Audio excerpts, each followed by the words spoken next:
Hi, my name is Jen McCord, and I did scenario number 1, which is where the 12-year-old leaves in the middle of the day of school with his friend, and they go and purchase 2 airsoft pistols, which are illegal where they're at for kids under 18 to buy them.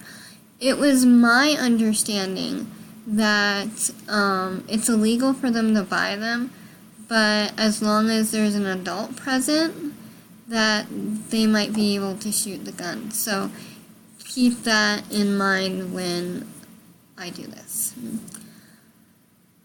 Identification. You left school without permission. You also bought 2 airsoft pistols, which is illegal for you to purchase, and then went shooting in the park.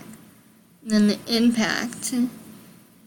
You can get into a lot of trouble for cutting school, buying and shooting airsoft pistols, and having the pistols on school ground. You, your friend, or someone else could have gotten hurt. The alternative. If you want to buy airsoft pistols and go shooting, you need to take an adult with you.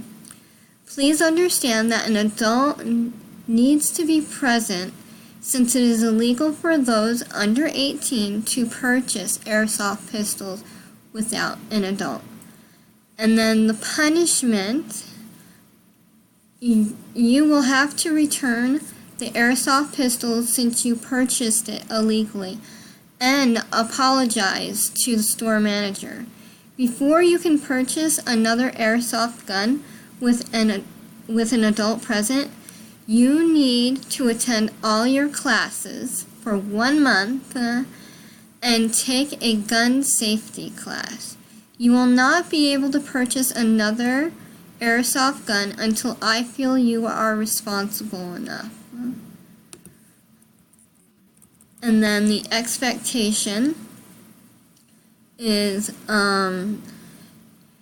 you are usually good at attending school and asking before buying things, especially those that need an adult present.